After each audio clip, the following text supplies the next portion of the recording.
ایک اور جو بہت اہم چیز ہے اور رپورٹ نے اس پہ بہت توجہ دلائی ہے وہ بھی میں آپ کو بتاتا چلوں، وہ یہ کہ ہم نے سال کے شروع میں یہ کہا ساری او ایم سیز کو کہ ہمیں real time live digital tracking چاہیے کہ اگر شپ سے پیٹرول آیا تو کتنا ان لوڈ ہوا ہے، سٹوریج میں ہے تو کتنا ہے، ٹینکر پہ ہے تو کتنا ہے، پمپ پہ بکا ہے تو کتنا ہے. اس کے لیے ہمیں real time live digitise data چاہیے اینڈ ٹو اینڈ.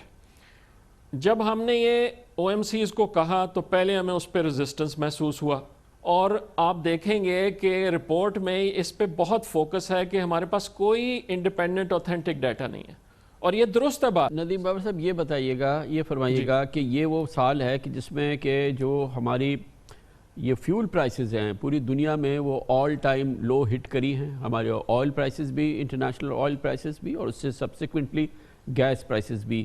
امپریشن یہ ہے ہمیں پاکستان میں کہ ہم نے اس کا بھرپور فائدہ نہیں اٹھایا. کئی بار آپ سے پہلے بھی اس پروگرام میں بات ہوئی ہے، جب یہ آئل پرائسز سنک کر گئی تھی تو آپ نے بتایا تھا کہ گورنمنٹ کیا کر رہی ہے، اس کو ہیج کرے گی، اس کے لیے آپشنز یوز کرے گی، اس کے لیے دوسرے میکانزمز یوز کرے گی. اس کے بعد پھر یہ اس سے سبسیکوینٹلی پھر گیس پرائسز بھی کم ہوئی، مگر ہم نے یہ دیکھا کہ ایل این جی کے حوالے سے ایک بڑا بحران سامنے آیا کہ ہم نے ٹائملی آرڈر نہیں کیا، جس کی وجہ سے ہمیں مہنگا آپشن آپٹ کرنا پڑا ان ونٹرز کے لیے. سمر میں جب ہم سستی خرید سکتے تو ہم نے نہیں کیا. وہ یہ کہ آئل اینڈ گیس کے معاملات میں جو فروٹ ہم حاصل کر سکتے تھے، جو ہمیں فائدہ ہو سکتا تھا، بہت بڑا قوم کو فائدہ، وہ ہم حاصل نہیں کر سکے. اور یہ ایک بہت کرٹیکل چارج شیٹ ہے، یہ الزامات ہیں ان دونوں معاملات کے حوالے سے کہ ہم نے من حیث القوم ان کا بھرپور فائدہ نہیں اٹھایا. دیکھیں، آپ نے ایل این جی کی بات کی، میں اس پہ پہلے جواب دے دوں کیونکہ آج کل بہت سینسیشنلائز کیا جا رہا ہے اس کو. میں آپ کو اوپینینز نہیں دوں گا، فیکٹس دوں گا. 2017-18 کا جو ونٹر تھا، دسمبر اور جنوری میں ٹوٹل 18 کارگو منگوائے گئے ایل این جی کے، 9 دسمبر میں 9 جنوری میں، اور ان کی ایوریج پرائس تھی $8. اس ونٹر میں دسمبر اور جنوری ملا کے ہم آلریڈی اس سے 28% زیادہ ایل این جی بک کر چکے ہوئے ہیں. 23 کارگوز ہم بک کر چکے ہوئے ہیں اور ان کی ایوریج پرائس ہے $6.34، تقریباً 29% کم. اب اوپینینز تو بے شمار ہیں، ہر کوئی اپنا اوپینین ایئر کر سکتا ہے. جو فیکٹس ہیں وہ ڈسپیوٹیبل نہیں ہے. سو ہم آلموسٹ 28% زیادہ ایل این جی بک بھی کر چکے ہوئے ہیں اور 29% کم پرائس پہ بک کر چکے ہوئے ہیں. اب شور یہ مچ رہا ہے، اور یہ ذرا مجھے 30 سیکنڈ دے دیجئے سمجھنے کے لیے، آپ کے ناظرین کو سمجھانے کے لیے. کہا یہ جا رہا ہے کہ جی چونکہ ہم نے 5 مہینے پہلے آرڈر نہیں کی تھی اس لیے ہمیں بری پرائس مل گئی.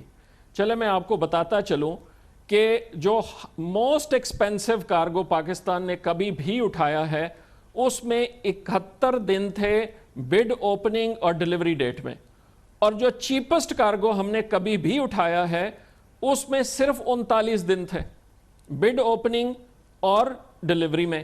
تو یہ نامعقول بات ہے کہ جب ہم 5 مہینے پہلے آرڈر کر دیتے تو پتہ نہیں ہمیں کیا مل جانا تھا. میں آلریڈی آپ کو بتا چکا ہوں کہ 3 سال پہلے کے مقابلے میں آپ یہ فرما رہے ہیں کہ you will stand to any independent inquiry جس میں کہ یہ ڈٹرمن کیا جائے کہ پاکستان نے کیا جو مارکیٹ ریٹس تھے اس سے مہنگی ایل این جی لی یا اس سے سستی لی، یا پاکستان نیٹ لوزر رہا یا پاکستان نیٹ گینر رہا. کوئی بھی انڈیپینڈنٹ اس کی انکوائری ہو، آپ دعویٰ کر رہے ہیں کہ آپ اس کو اسٹینڈ کریں گے اور ثابت کریں گے کہ پاکستان کو نہیں. Absolutely, I welcome it. لیکن ختم کرنے سے پہلے کامران بھائی میں آپ کو ایک بات کہنا چاہوں گا. یہ اس وقت opposition and certain section of media نے اس چیز کو اتنا ہائپ اور سینسیشنلائز کر دیا ہے. میں آپ کے پروگرام میں آپ کے توسط سے آپ کے ناظرین کے سامنے یہ کہہ رہا ہوں کہ میں کل آپ کے پروگرام پہ اسی ٹائم حاضر ہو جاؤں گا. آپ شاید خاقان صاحب کو بلا لیجئے، ہم دونوں single item L N G 1 hour I am ready. آپ ان کو بلا لیں. I will answer any question that he is raising. But then he ہاں لیکن میں یہ بھی بتاتا چلوں کہ مجھ سے یا گورنمنٹ سے تو سوال پوچھے جا رہے ہیں، لیکن میرے پاس بھی بے شمار سوال ہیں جو میں پوچھنا چاہتا ہوں. آپ پوچھئے گا ضرور، وہ بھی پھر بات ٹیبل پہ آ جائے گی. آپ ضرور انہیں بلائیں. I respect him as our former Prime Minister. I welcome,